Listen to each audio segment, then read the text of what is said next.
आज हमारे जो गेस्ट हैं वो हैं विवेक भैया। एंड अरे he and he is an IAS officer in the Indian Railways from the past 4 years। जैसे चलो मुझे अच्छा आप भीष्म पितामह के बारे में पता है उनके कि वो कैसे वो भीष्म पितामह बने देवव्रत से और कैसे वो क्यों वो पांडव कौरवों के साइड ही लड़ रहे थे। बात बताओ कि कॉन्फिडेंस होना एक हमारी साइड तुम लड़ रहे हो वो एक बात है। जो अर्जुन थे वो उनका जो रथ था उसमें एक फ्लैग लगा था जिसका एम्बलम था वो हनुमान जी थे। बेसिकली यहाँ पे गीता में हम लोग को एक सीख दी गई है कि अगर ईश्वर आपके साथ है किसी चीज में तो फिर आपको डरने की जरूरत नहीं है। कोई भी परिस्थिति आ जाए अगर ईश्वर आपके साथ हैं तो आप उस परिस्थिति से निकल जाएंगे और जीत के निकलेंगे। एक कंडीशन लेकिन गीता में हर जगह दी हुई है कि आपको अपना कर्म सही से करना है। आप बेसिकली छोड़ नहीं सकते कि ईश्वर मेरे साथ है, वो देख लेंगे, वो देख जरूर लेंगे लेकिन वो तभी देखेंगे जब आप अपना कर्म पूरी सब्जेक्ट टू शिद्दत से आप कर्म करते रहें। हाँ, सब्जेक्ट टू आप अपना कर्म अच्छे से करें, उसमें लापरवाही ना करें। अगर ऐसा करेंगे तो भगवान आपके साथ हैं।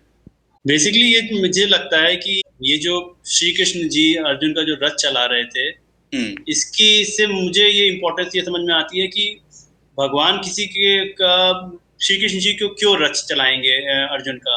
हाँ, तो बेसिकली ये है कि वो उनका एक तरीके से मार्गदर्शन कर रहे थे राइट। कि आप महाभारत के युद्ध में उनको गाइड कर रहे थे कि उनकी कभी कोई एंजाइटी होती थी तो उसको कम करते थे, उनको बताते थे कि क्या क्या कर करें, अब वो क्या करें, अब क्या करें। तो भगवान किसी रथ चलाने का मतलब कि वो उनकी लाइफ का मार्गदर्शन कर रहे थे, उनको गाइड कर रहे थे कि इस धर्म युद्ध से कैसे वो पे विजय कैसे प्राप्त करें। ठीक है, तो हम लोग यहाँ पे देखते हैं कि कृष्ण जी जो हैं वो अर्जुन का रथ चला रहे थे। अब कृष्ण जी तो सुप्रीम गॉड हैं, तो वो रथ चला रहे थे बेसिकली अपने भक्त के लिए। तो बेसिकली पॉइंट ये है कि एक भक्त तो अपने ईश्वर के लिए कुछ भी करने को तैयार है। जैसे हम लोग रियल लाइफ एग्जांपल्स देखते हैं कि लोग वैष्णो देवी जा रहे हैं, केदारनाथ जा रहे हैं, बहुत कठिन प्रतिज्ञा करते हुए जा रहे हैं, ठीक है ना। लेकिन भक्त का काम तो ये ठीक है, लेकिन ईश्वर भी अपने भक्तों के लिए कुछ भी करने को तैयार है। बस एक कंडीशन उसमें ये है कि भक्तों का जो इंटेंशन होना चाहिए वो प्योर होना चाहिए, उसमें ग्रीड नहीं होनी चाहिए, कुछ गलत नहीं होना चाहिए, नेगेटिविटी नहीं होनी चाहिए। तो तो अर्जुन अगर का इंटेंशन क्यों प्योर था? अर्जुन का इंटेंशन प्योर इसलिए था क्योंकि अर्जुन कभी भी युद्ध नहीं चाहते थे।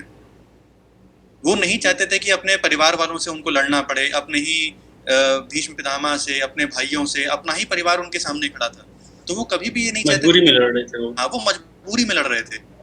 उनका कोई ग्रीड नहीं थी, मतलब जैसे ग्रीड होती है ना, जैसे कौरव क्यों लड़ रहे थे, उनका ग्रीड था कि उनको पूरा राज्य जीत लेना है, सब कुछ अपना बनाना है, राजगद्दी में बैठना था। अर्जुन को कुछ नहीं चाहिए था, वो हमेशा इस युद्ध के अगेंस्ट था कि मुझे नहीं लड़ना है। लेकिन दुर्योधन ने उनको मजबूर किया कि नहीं, तुम्हें युद्ध करना पड़ेगा। And he was not at all ready to negotiate at any point. तो इसलिए अर्जुन को एक प्योर भक्त माना गया है, क्योंकि उनकी कोई ग्रीड नहीं थी। तो क्योंकि उनकी कोई ग्रीड नहीं थी तो कृष्ण भगवान जो हैं वो भी उनका पूरा रिलेशनशिप में साथ दे रहे थे और उससे कुछ भी करने को तैयार थे। अच्छा, मेरे दिमाग में क्वेश्चन आ रहा है कि जैसे भीष्म पितामह का हमें पता था कि उनको एक इच्छा मृत्यु का वरदान था उनके पास। करेक्ट। तो वो कैसे फिर उनको पांडव उनको कैसे हराते? यार ये बहुत ही अच्छी स्टोरी है इसके पीछे, ठीक है ना। एंड बहुत ही इंटरेस्टिंग है, आगे आप लोग कनेक्शंस खुद निकालना है इसके कि कैसे कनेक्ट हो रही है चीजें, ठीक है। तो बेसिकली ये था इसके पीछे स्टोरी। बहुत ही अच्छा क्वेश्चन है कि भीष्म पितामह तो मर नहीं सकते थे, वो कैसे, उनको कैसे किसी ने हराया। तो अभी हम लोगों ने देखा था कि जो विचित्र वीर थे उनकी 2 बीवियां थी, ठीक है। तो जब विचित्र वीर की शादी होनी थी तो भीष्म पितामह वाराणसी गए थे, जिसको उस समय काशी कहा जाता था। और वहां पे 3 राजकुमारियां थी जिनका स्वयंवर हो रहा था। अच्छा। उन राजकुमारियों का नाम था अंबा, अंबिका और अंबालिका। अच्छा। तो भीष्म पितामह वहां गए और विचित्र वीर के लिए तीनों राजकुमारियों को जीत के ले आए। वहां पे और भी राजा थे लेकिन भीष्म पितामह से तो कोई जीत नहीं सकता, तो जीतना तो उनको ही था। तो तीनों राजकुमारियों को वो विचित्र वीर के लिए ले आए, उनसे बिना पूछे। उनसे बिना पूछे। उस समय ऐसा ही होता था। लेकिन जब वो अपने हस्तिनापुर आ गए तब उनको पता चला कि जो अंबा एक राजकुमारी है वो किसी और से प्यार करती थी, उनका नाम था सल्व नरेश। तो जब भीष्म पितामह को ये चीज पता चली तो उन्होंने बहुत माफी मांगी अंबा से और उनको वापस लेके गए सल्व नरेश के पास कि हमसे बहुत भूल हो गई। उन्होंने उनसे भी क्षमा मांगी कि हमको अगर ये पता होता तो हम ऐसा ना करते।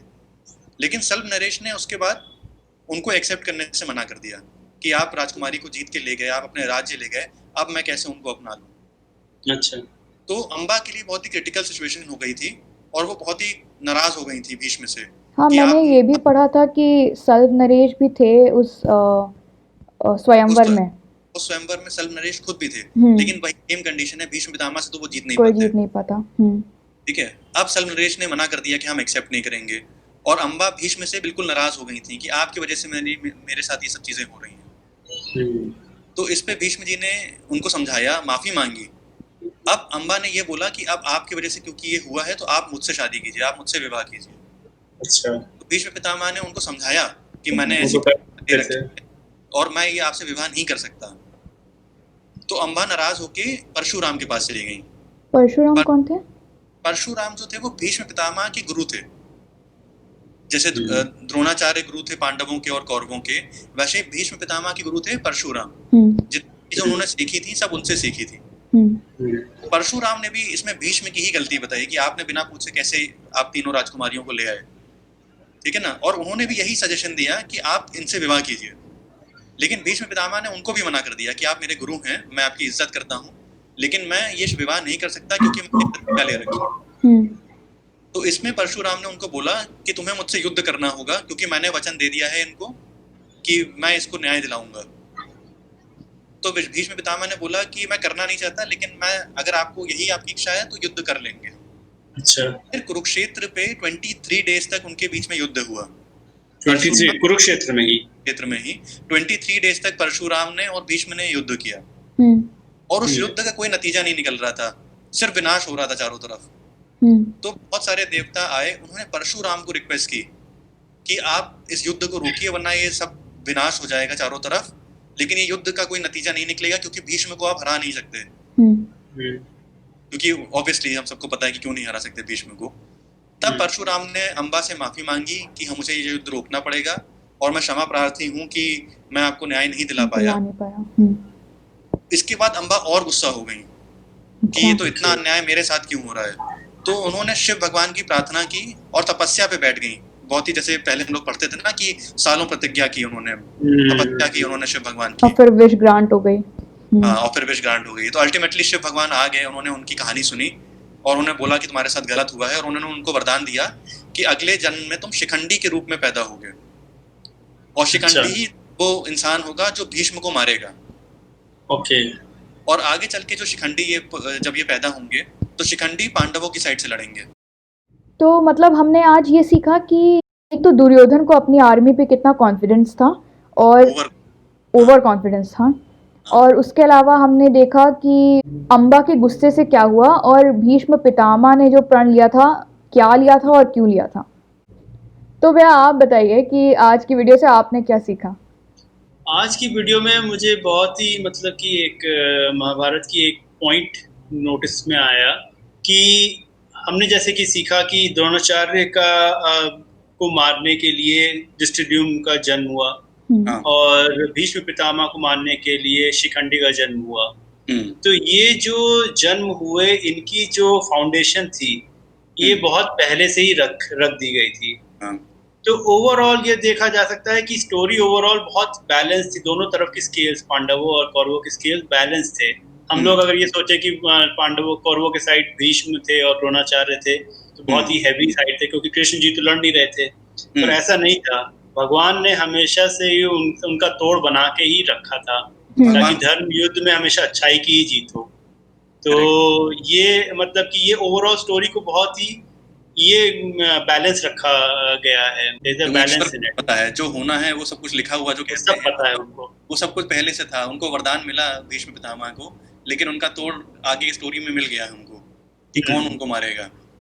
तो आज के लिए इतना ही, लेकिन भैया आपको जाने से पहले हम आपसे एक क्वेश्चन पूछना चाहेंगे कि अगर आपको हमारी जनरेशन को, आपकी और हमारी इस जनरेशन को अगर कोई सीख देनी है तो आप क्या दोगे, from real time, real experiences में भी। रियल एक्सपीरियंस जैसे कि हम लोग, मुझे लगता है कि हम लोग जैसे डे टू डे में बहुत सारी प्रॉब्लम से गुजरते हैं। आजकल मेंटल स्ट्रेस भी काफ़ी हो गया है और डेली लाइफ में भी कुछ ना कुछ हमें प्रॉब्लम्स आती हैं। तो हम लोग जनरली बहुत ज़्यादा भगवान में कंसर्न, वो घबरा जाते हैं या कुछ उस पे इम्पल्सिव एक्शन ले लेते हैं। पर अगर हम भगवान में विश्वास रखें और सोचें तो भगवान हमारा जैसे पक्का मार्गदर्शन करेंगे। ये उस पॉइंट से, जैसे कि अर्जुन भी था कुरुक्षेत्र की वॉर में, वो भी कंफ्यूजन में था कि मैं अपने परिवार वालों से कैसे लड़ूं, और मेरे सामने मेरे ग्रैंडफादर हैं, मेरे भाई हैं, कैसे लड़ूं। पर भगवान ने उनका मार्गदर्शन किया, कि रीजन बताया कि किस वजह से उनको लड़ना चाहिए, कि ये धर्म युद्ध है, तुम सही काम कर रहे हो। उसी तरीके से हम भी अगर जैसे कभी किसी प्रॉब्लम में रहें या कोई कंफ्यूजन में रहें, तो अगर हम सोचेंगे तो भगवान हमारा जरूर मार्गदर्शन करेंगे और रीजन देंगे कि हम किस तरह से आगे बढ़े। वो हमें गाइड तो करते ही हैं हमेशा, वो हम लोगों को इंटरनली पता होता है, we just have to listen to. बस हमें अपनी फेथ को नहीं लूज करना चाहिए। फेथ को नहीं लूज करना, ये नहीं, बहुत अच्छी बात है, ये बहुत रेलेवेंट है आई थिंक। चलो, thank you guys, thank you Vivek भैया for joining us. Thank you for inviting me. Thank you भैया, see you soon, I hope you will be back soon. Yeah. Bye bye. Bye.